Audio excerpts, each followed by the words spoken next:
right, welcome back to episode 22 of the Dirt Beers podcast. It's your host, Jonathon and Beef. We're live on location here in the camping area at Ohsweken Speedway after night 2 of the World of Outlaws sprint cars. Jonathon, another amazing night, but first we got to get some housekeeping things out of the way. Yeah, let's start with thanking our sponsors here on the Dirt Beers podcast.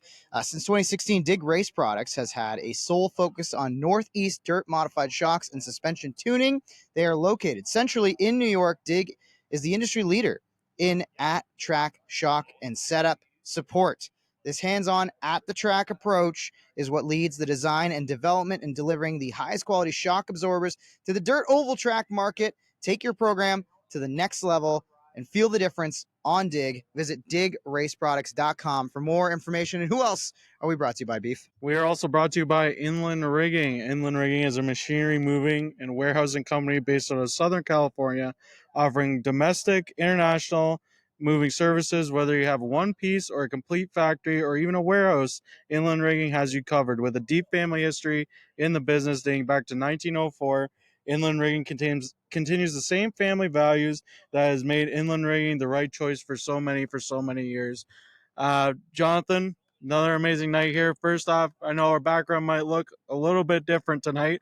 We had Gio Salzi had a little bit of misfortune here tonight, and our buddy Ryan Akers was just right place, right time, and ended up getting the top wing and is letting us use that as the background for tonight. Also, shout out to Chris Unruh again for letting us use his camping area here to record. But Jonathon, let's start right at the beginning here tonight with time trials. Time trials, again, the track not as fast as it was last night in time trials, but it was still quick. And a couple little surprises, especially out of local guys running up in the top 10 in overall time. Yeah, this was really a night where the local guys came to play. Night before on the previous podcast, you may have heard Ryan Turner talked about night two. He was kind of predicting that a slicker surface might allow the gap to kind of close up between these World of Outlaws regulars and the guys who are coming through and trying to represent our local dirt scene. And I was thoroughly impressed. I mean, I don't know if it's shocking by any means necessarily, because we see these guys on a regular basis. We know how strong they can be. I think for me, as much as the hot laps and qualifying portion of the show was impressive, I think it was the way the locals that did time trial with great times, the way they were able to hold on to their track position, that went a long way, I think, to some great runs later on in the night. And it was kind of a night where things really flip-flopped at the middle portion of the race. But I mean, in the heats themselves, you saw Cory Turner race his way into the dash. We saw we saw a great drive from Dylan Westbrook to be in the dash.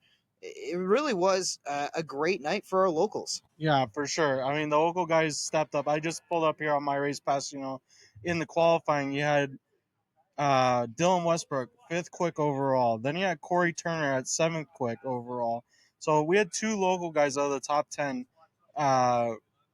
with the Outlaws in quick times, which is, I mean, you go to a lot of places, none of the local guys are making the top 10 in quick time during the qualifying. So definitely good to see. We get into the heat races.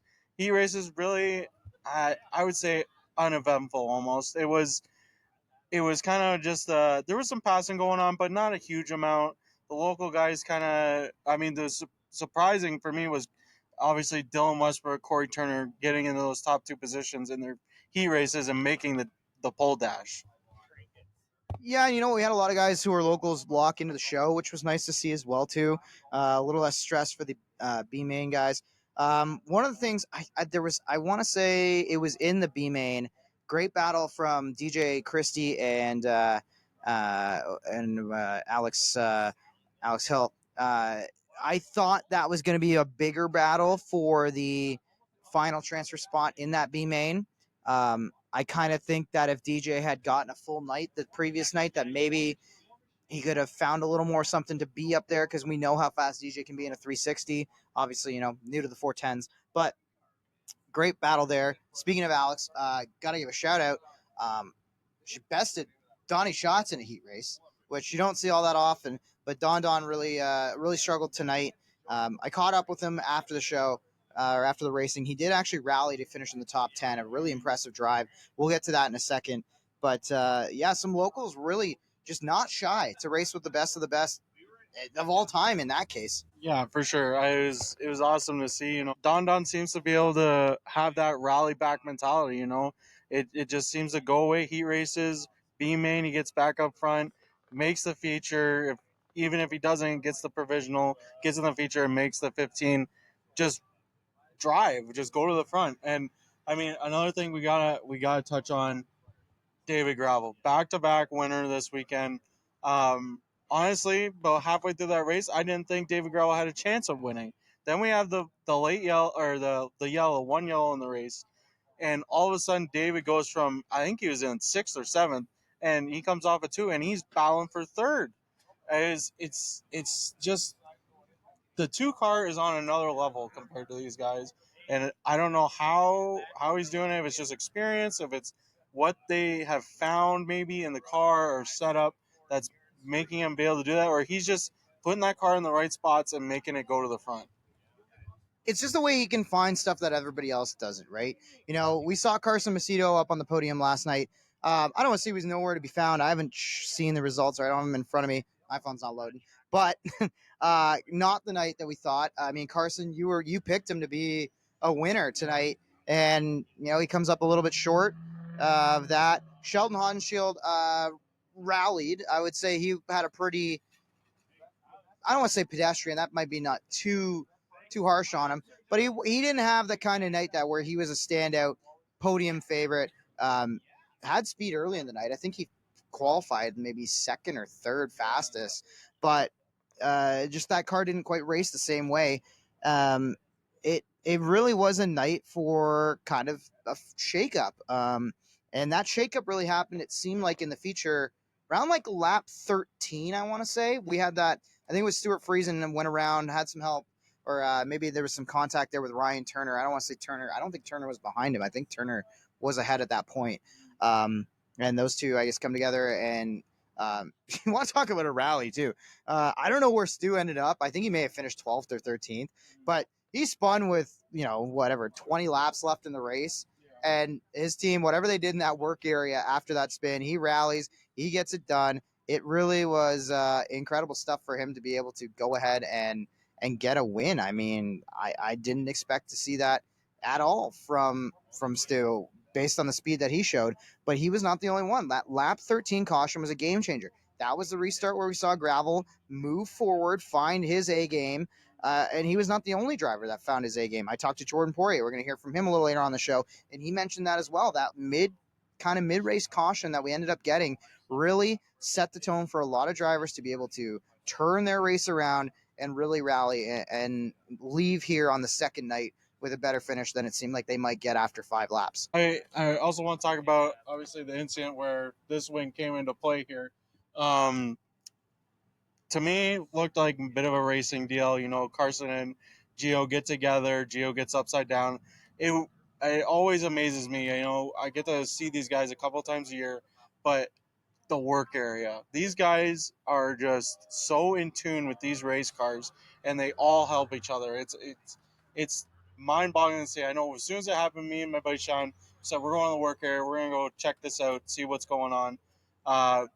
They got lucky. I would say they did get lucky. They went over their 2 minute allotted time. They were struggling getting the bird cage back on and getting a rear bumper put back on the car. But in just over 4 minutes, these guys had changed both wings, left rear bird cage and arm, rear bumper, and they got lucky because we were walking away, and all of a sudden, yellow comes out, and Gio has an opportunity. I'm good. Thanks, buddy. Get offered another beer. I know you done the first one yet. But they get lucky with the caution and get back on the racetrack and salvage somewhat of a night. Obviously, not the way the 18 car wanted it to go, but I just gotta give a shout out to all those World Outlaw crew guys that bust their ass to fix these race cars in a crazy short amount of time. I was blown away. I mean, I was sitting with with my coworker and co-host on Hits FM, Carl Brown, is a big sprint car guy from the West Coast. Grew up going to Skagit and all that sort of stuff from BC. And then we've got my other buddy Dion, who's a guy who's worked on engines for a lot of different race cars and does a lot of mechanical work himself. And he's looking at that race car after it's flipped over, and I think Johnny Gibson and Connor Wade are running through all the details of everything that's gone wrong and what they're gonna have to do to fix that race car and all that sort of stuff. And he's like, "There's no way they can do that in 2 minutes." And technically, they didn't. But again, the way the cautions fell with an immediate caution right on that restart, that really saved Gio. And I think the other thing too about that portion of the race that's kind of interesting, we had that double file restart, immediate caution, that sends them back to a single file restart. And that'll actually allowed for Dylan Westbrook to get back out in front, lead some laps, set the tone for lap traffic and stuff. But we saw how chaotic restarts got, especially in the mid pack. I mean, had we had that mid pack, we had that double file restart that early in the race, we could be talking about a whole set of other players that were able to capitalize on a restart, get themselves up there, get track position, and be factors later in the night. So really, there's just so many little turning points in this race tonight that we saw. And I mean, I was joking. I think I said it on the podcast. Said it in my little vlog that's going to be up later on the Southern Ontario Dirt Show YouTube page. I kind of feel like the second night really was better than the first, and that's saying something because we had a great race on night one. And it's hard to say when it's gravel winning, because gravel seems to win everything, that it could be a good race. But you know what? I thought both races were excellent, and I thought tonight was something special. And there was great racing throughout the entire field, and that's all you could ask for as a World of Outlaws sprint car fan. Yeah, for sure. I mean, as a fan, watching the racing was great both days. Again, shout out. I know we did it yesterday, but shout out to Clinton, Jeffrey, and Glenn, and everybody here at Ohsweken Speedway. And shout out to just the World Outlaws and World Racing Group in general. The show went smooth. Both shows done fairly early in the night. I mean, around 10 o'clock each night. It wasn't crazy late. But yeah, I'm excited. I hope that this continues and we get to see these guys come back up here again. I want a couple of things I want to mention. I was After the race, me and my brother were talking with Clinton Boyles, crew chief on the 55 with Hunter Schoenberg, and I said to Clinton, I'm do you guys see a slicker racetrack than this anywhere else on the tour? And he said no. And I said, yeah, this has got to throw a lot of you guys for a loop. This is a one-off almost for you guys, where you throw something out. Like Clint said, he threw some stuff out there, try and get the 55 hooked up. Just couldn't get it hooked up enough to get to the front. I mean, Hunter still had some respectable runs and they come away with some points, but yeah, just hearing it from different guys, this is just a one-off deal, but they love coming here because the racing is so good. They can slide around, run each other. There's passing, and for the fans, it's just an exciting show. Yeah, and you know what? I was thinking about this too, right? So obviously it's a unique surface, unique event. They haven't been here in a long time, so the notebook is pretty sparse in terms of what they could take away or take into the trip here. I'm sure these teams are going to be taking away a ton. Yeah. For me, all I was thinking about was, okay, so we have these two great events for the World of Outlaws. Great job, track crew. Great job to the World of Outlaws crew. You mentioned that. It just makes me wonder, okay, what's next for Ohsweken? Because why can't they have a Real American Beer World of Outlaws late models race here? Um, you know, do we see maybe the Super Dirt Series up here? Super Dirt Car Series. That would be great to see. Does the High Limits get the fall and World of Outlaws get the spring here? There's so many options. There's so many things that could be done, because once again, Ohsweken has just proven that they are a premier dirt facility, not just in Canada, but across the world. The fans here got that experience. I obviously haven't, I was here. I didn't watch the Dirt Vision broadcast, but I can't imagine it didn't look great on TV as well. with the racing action and the great, just general raciness of the track itself. So to me, all these 2 days really proved is that the sky is the limit for racing here in Southern Ontario and what we can see going forward. And hopefully this is far from the last trip. I know there was some concern about maybe next year they can get a better date in the year. Yeah. Obviously, we had some weather concerns to start the week. It all played out, all worked out. Canadian long weekend, and that's what we're heading into. I mean, I don't care.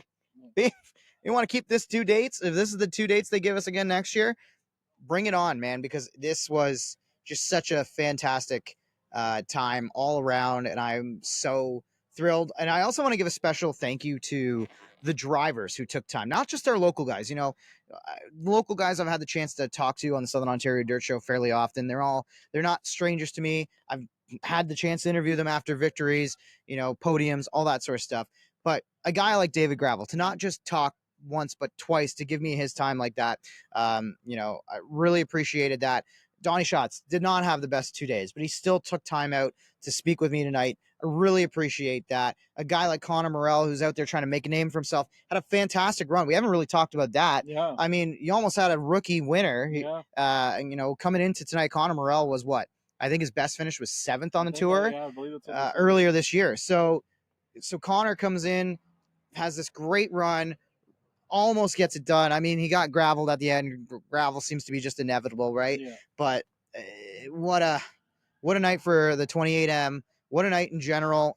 Really appreciate all the drivers. Drivers, if you did come on the show and you want to come on and do a full length interview, or anybody that we didn't get a chance to talk to, I mean, this is an open invite, open podcast.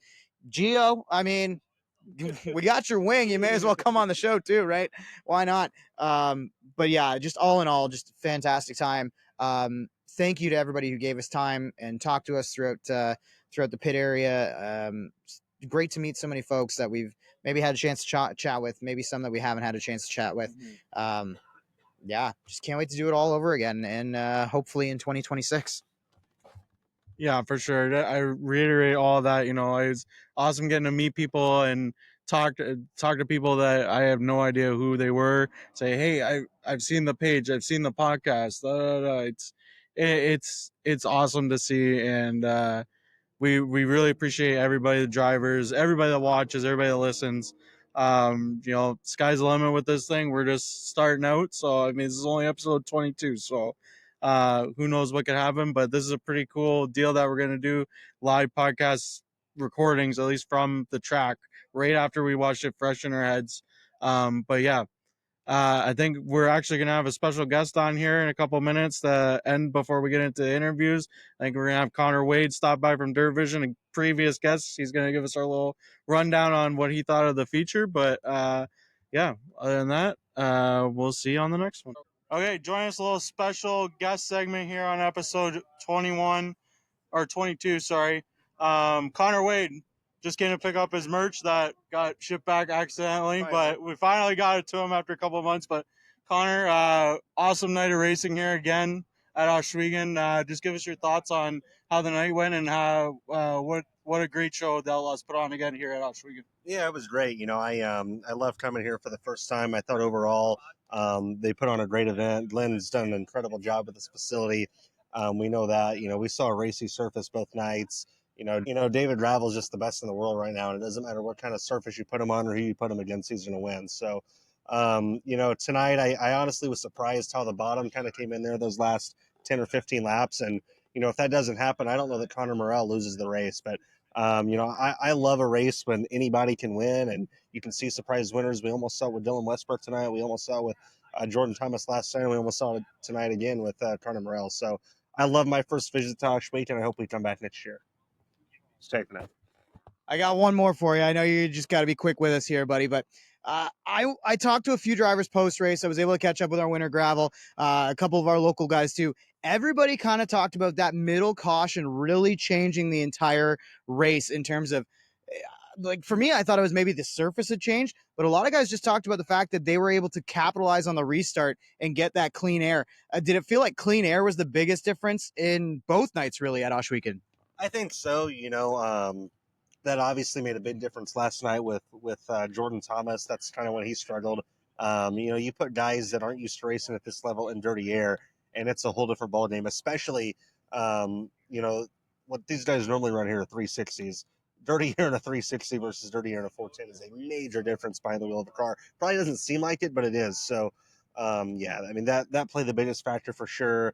And if Connor Morrell, I honestly thought he was pretty good in dirty air. Thought he was pretty good in traffic, and he's done a little more experience in those areas, and probably even Dylan Westbrook does. But I thought he was impressive in it. Just needed to kind of hit the bottom better. But that's something that's I look for a Jordan Thomas or a Dylan Westbrook or Cory Turner, Ryan Turner, any of these guys. I would say between now and the next time the Outlaws come here, they're going to find a 410 race on a big track somewhere where they can go and run. Maybe they come down to Volusia, somewhere where they can go and race in dirty air and learn how to do it, better prepare themselves to come back here next year. But thank you guys for the beer. I got to run. Thanks for having me.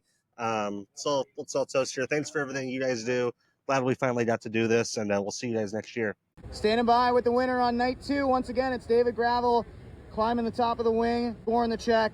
And a bit of a different night for you. Talk to us about night 2 at Ohsweken Speedway. Yeah, I don't know if I had as much confidence going in the feature as I did the first night. Didn't feel that great in the dash, and didn't really feel that good the first 10 or 15 laps of the feature, and was able to restart 6th on the outside and, get to 3rd there, and that kind of changed my race. I think if I didn't get a good restart, I don't know if I would have had a shot at winning the race. So as I got later in the race, the track got a little slicker. People started hanging off the corner. I was really able to hold the inside line there and get that grip down the straightaway, and that's what won me the race. And a lot of drivers that I've talked to so far mentioned that middle caution seemed to be a huge turning point for everybody in terms of going forwards or backwards. Do you think it was track position on that restart, or was there actually something with the track that changed, you felt? Yeah, I'm not really sure, but just getting a good launch and getting a good first lap and a half or 2 laps on a restart is just so huge. And sometimes your tires could seal up because it's so slick, and your tires might not fire off, and some guys do. So luckily ours did. Really appreciate the time, and congratulations once again. Thank you. All right, standing by post race with Connor Morrell, coming off a P2, career best finish here at Ohsweken. Had the lead for a while there, just needed a little more to hold off Gravel in that lap traffic. Talk to us about a great drive on the second night north of the border. Yeah, it was definitely a tough race. Had to be very, very easy on the car. Once I kind of found my rhythm, it was pretty easy to get around those guys. But I don't know, it just towards the end of that race, I started missing my marks, kind of searching when I shouldn't have been. And it is what it is. I had a good car through and through, and let my team down. But we're going to try and bounce back. Hard to say that when you finish P2, a career best night, but definitely had a car capable of winning. How much confidence do you have heading into the rest of the travels here north of the border? I always have confidence no matter where I go. I get in the race car and I make it go around in circles. It's definitely a confidence booster, but I get in the same car every night. Appreciate the time, brother. Catching up with a podium finisher and the pole sitter tonight, Dylan Westbrook, showing the locals really got it together. This program, this 360 program, has come a long way, and you are the main attraction of this program after the last year or so, and you showed why tonight, hanging with the 410s. Talk to us about a strong night on night 2 at Ohsweken. Yeah, tried a few different things tonight. Yeah, we struggled a little bit last night, but kind of tried some different stuff, and it worked out really good for us. We were good in qualifying, did a good heat race, and then in the dash, tried something a little bit different again, and it worked out good. Just didn't tighten up quite enough in the feature there, so kind of faded at the end, but all in all, best finish with 410, so really happy with it. Can't wait for him to come back, and we can do this all over again, try to get a little bit better. Absolutely. And then talk to us about the plans for the rest of the year. Got to go chase that track championship, right? Yeah, I'm going to be here at Ohsweken again, and then also going to do the SLS tour. Maybe hit a couple, maybe even another 410 race or another 360 race in the States, but just kind of play it by ear, nothing in stone. Yeah, that's the plan, and hopefully keep on winning races and try to do as good as last year. Thanks for your time, and enjoy celebrating a great night, buddy. No problem, thank you. Standing by with Donny Schatz. Very hard fought top 10 here on the second night at Ohsweken Speedway, but you got to be proud of the effort to race your way into that A main and race your way up to the top 10. Talk to us about the drive and being back in Canada. Well, being in Canada is the highlight here. The fans been great. This place is always great. The atmosphere is awesome. It's one of the better events I can remember coming anywhere in the United States, let alone Canada, so it's pretty cool to be back. That's really the highlight for us. I got nothing to show for this trip. We've had some wins here. Last night was a 6th from 12th. Tonight was a top 10 from 23rd. It's, we were just not there all night long. We get stuck in the racetrack all night, and just the way it goes sometimes, we weren't very good. You know, it's just the way it works. We just try to do what we could and got ourselves a couple of top 10s. That's all it was. Really appreciate your time and good luck down the road. Thank you. All right, we're standing by with Cory Turner, coming off a night where he is in the pole dash challenge amongst the very best of the World of Outlaws. I know the feature didn't quite go the way you guys wanted, but still a very respectable 12th place finish. Talk to us about the drive here. Yeah, that was some hard racing out there tonight. We're just really grateful to be here, have the World of Outlaws back in town. It's always nice to go up against the best in the world. We got a good pill draw for qualifying. We laid down a decent lap, and then guys really had the car good in the heat race. We got in the dash. We were lucky enough to draw the outside pole, start third in the feature, and I really thought we were capable of the top 5 there till the lap 12 caution, and it just got gobbled, ate alive there in that restart, and that's where these guys really show their skills right there. Yeah, you know, I'm really proud of our team. We had an excellent run. I got to thank our crew, our owners. You know, everybody's busted their ass this week, the last 2 days. So no, we're very happy with that. Absolutely. Thanks for the time, buddy. In the hauler with Jordan Poirier, coming off a very successful night here at Ohsweken, up 9 spots, P6. Talk to us about the drive and a big second night at Ohsweken in the World of Outlaws. Yeah, it felt good. We didn't know how the night was going to be, going dead last in time trial. It was our struggle this week, it seems like. But then in the heat race, we felt really good, passing Schatz, passing Schwartz. At the beginning of the feature, I didn't know where to go. There was a mix of everybody everywhere. In the dirty air, I wasn't that great. I had a good restart with that yellow, and then my car just came to life by the end. I could pass anybody. I could go on the bottom, middle, top. I was wishing for a cushion by the end because I was catching Wyndham, catching Olden shot. But yeah, felt great to have probably 15-6 run with the Outlaw. Awesome. Thanks for joining me. Good luck the rest of the way. Anywhere else you're heading over the weekend with the World of Outlaws still up north? Yeah, we're going to Ransomville tomorrow and Utica on Saturday if the weather cooperates.